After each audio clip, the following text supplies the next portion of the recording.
Assalamualaikum warahmatullahi wabarakatuh. Saya Muhammad Aswi Raihan dari kelas Sejarah Peradaban Islam 2 NIM U 2019-4051. Selamat pagi menjelang siang, tetap jaga kesehatan, stay safe.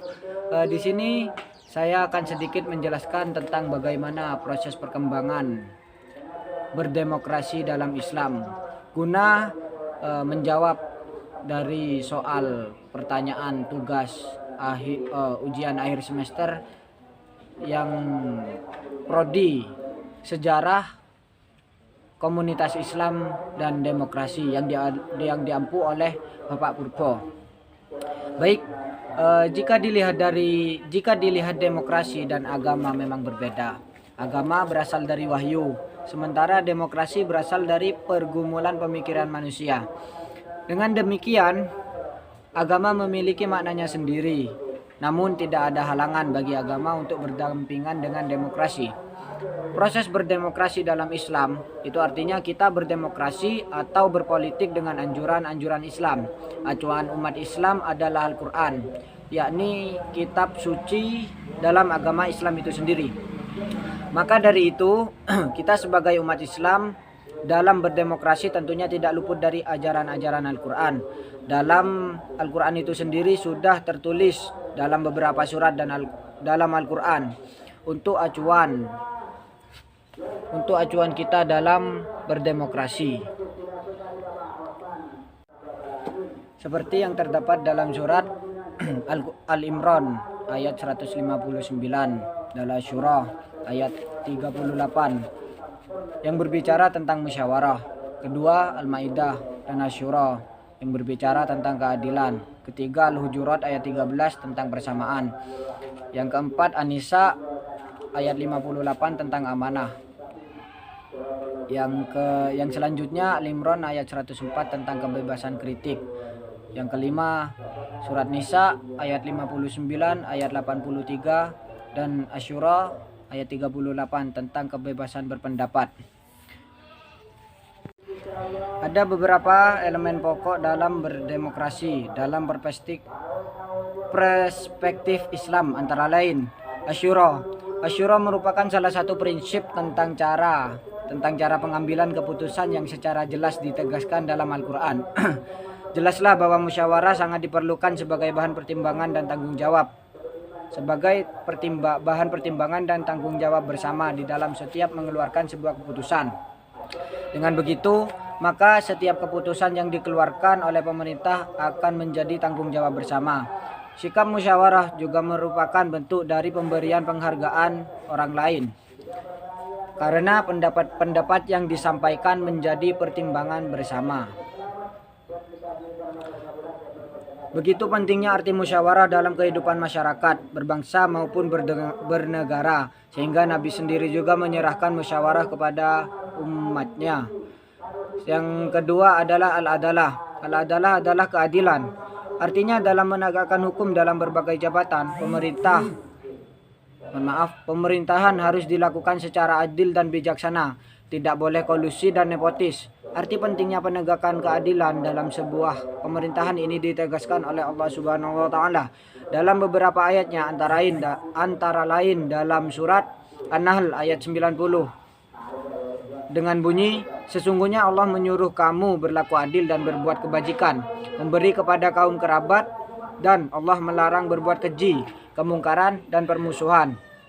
Dan juga bisa dilihat dalam surat Asy-Syura, Al-Maidah ayat 8 dan surat Nisa ayat 58. Ajaran tentang keharusan mutlak melaksanakan hukum dengan adil tanpa pandang bulu banyak ditegaskan dalam Al-Quran. Betapa prinsip keadilan dalam sebuah negara sangat diperlukan, sehingga ada ungkapan yang ekstrim berbunyi, negara yang berkeadilan akan lestari kendati ia negara kafir.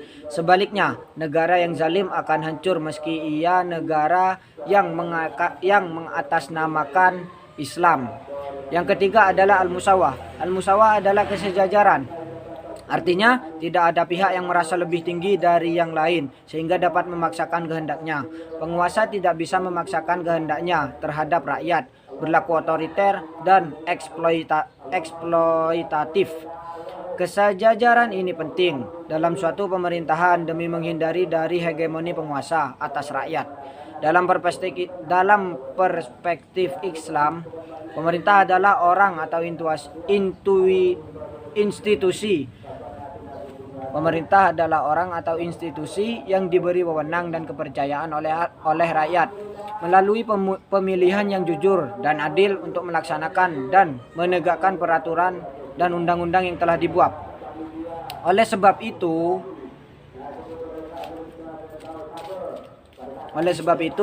pemerintah memiliki tanggung jawab besar di hadapan rakyat, demikian juga kepada Tuhan. Dengan begitu, pemerintahan harus amanah, memiliki sikap dan perilaku yang dapat dipercaya, jujur, dan adil. Selanjutnya, al-amanah. Al-amanah adalah sikap kepercayaan yang diberikan seseorang kepada orang lain. Oleh sebab itu, kepercayaan atau amanah tersebut harus dijaga dengan baik. Dalam konteks kenegaraan, pemimpin atau pemerintah yang diberikan kepercayaan oleh rakyat harus mampu melaksanakan kepercayaan tersebut dengan penuh rasa tanggung jawab. Persoalan amanah ini terkait dengan sikap adil, sehingga Allah Subhanahu wa taala menegaskan dalam firman-Nya di dalam Al-Qur'an, yakni surat An-Nisa ayat 58 yang berbunyi, sesungguhnya Allah Subhanahu wa taala menyuruh kamu supaya menyampaikan amanah kepada yang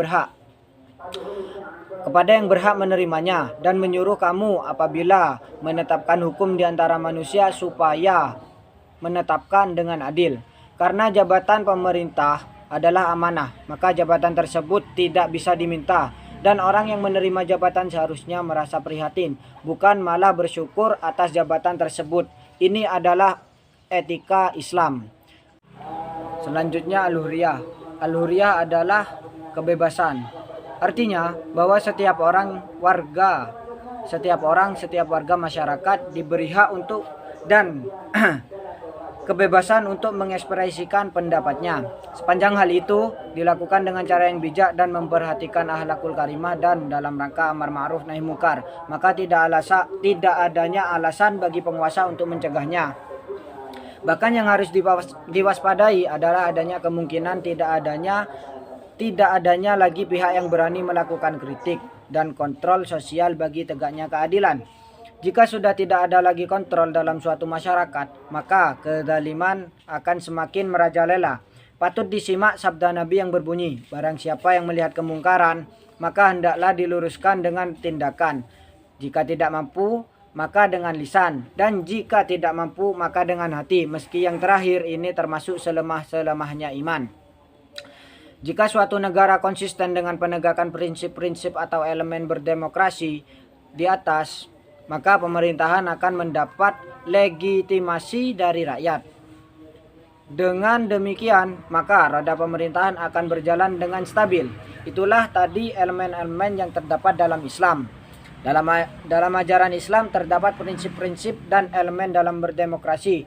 Meskipun secara global, prinsip dan elemen-elemen berdemokrasi dalam ajaran Islam adalah asyura, al-adalah, al-amanah, dan al-hurriyah.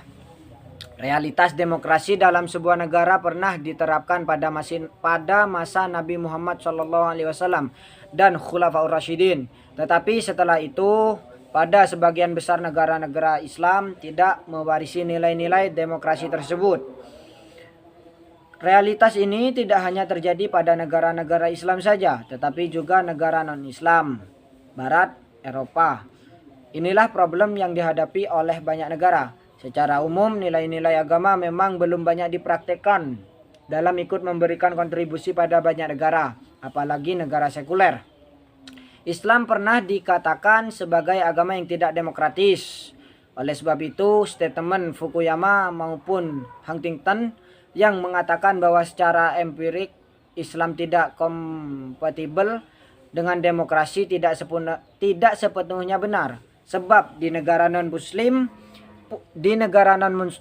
pun demokrasi juga tidak sepenuhnya ditetapkan.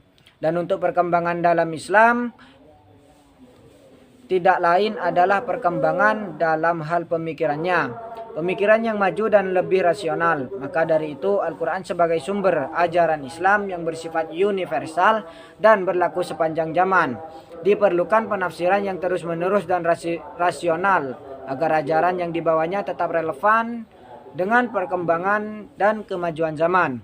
Islam sebagai agama yang sangat menghargai akal. Maka berpikir rasional dengan menggunakan fungsi akal secara maksimal dalam ajaran Islam. Sehingga ditemui berbagai corak pemikiran di dunia Islam, termasuk corak pemikiran Islam rasional. Islam rasional adalah salah satu corak pemikiran keislaman yang berkembang dalam Islam dan kerap kali dikembangkan oleh kaum terpelajar. Mereka memahami Al-Quran dan hadis lebih cenderung menggunakan pendekatan rasional karena Al-Quran sendiri sangat menghargai pentingnya kedudukan akal dalam memahami ajaran yang dibawanya, termasuk penghargaan akal dalam memahami tentang Tuhan. Baik, sekian, terima kasih. Kurang lebihnya mohon maaf. Wassalamualaikum warahmatullahi wabarakatuh. Baiklah, selanjutnya saya akan menjawab pertanyaan nomor 2 tentang bagaimana pendapat saya mengenai demokrasi yang terjadi di Indonesia saat ini. Sebelumnya saya akan membacakan berita tentang perpanjangan masa jabatan Presiden 3 tahun inkonstitusional. Jakarta, beredar skenario wacana perpanjangan masa jabatan Presiden selama 3 tahun dengan alasan COVID-19. Partai Demokrat PD menilai hal itu bersifat inkonstitusional. Terkait skenario kedua ini, beredar informasi telah terjadi lobi-lobi untuk menambah periode masa jabatan Presiden dengan anggota DPR sampai pada tahun 2027. Artinya ada penambahan masa jabatan selama 3 tahun, dari 5 tahun menjadi 8 tahun. Pada periode kedua, jelas ini pengangkangan amanah reformasi dan inkonstitusional, kata Sekretaris Bapilu Partai Demokrat Kamhar Lakumani dalam keterangan tertulis Rabu tanggal 23 bulan 6 2021.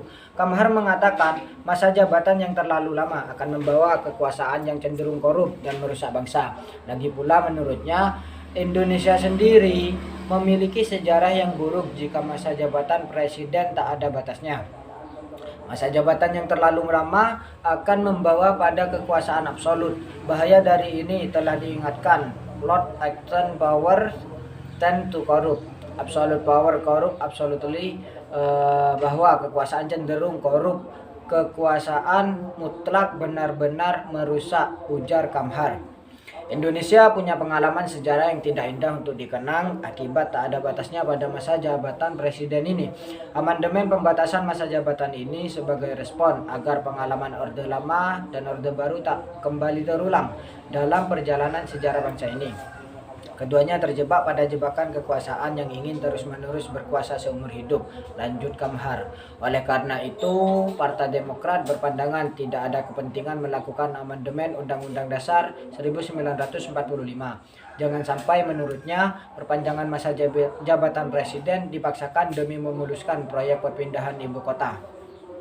Kami berpandangan tak ada urgensi untuk melakukan amandemen Undang-Undang Dasar 1945. Kami berpandangan tak ada urgensi untuk melakukan amandemen Undang-Undang Dasar 1945, apalagi jika hanya untuk mengubah batas masa jabatan presiden.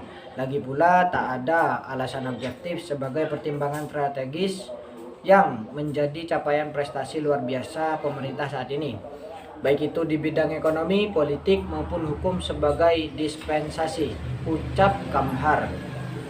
Biasa saja, malah di bidang politik dan hukum ada beberapa indikator mengalami penurunan.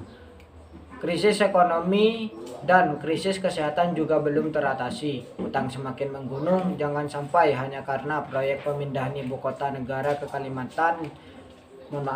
perpindahan ibu kota negara ke Kalimantan Timur yang ingin dipaksakan. wacana 3 periode atau penambahan waktu masa jabatan sampai 2027 ini dipresentasikan ilmunya.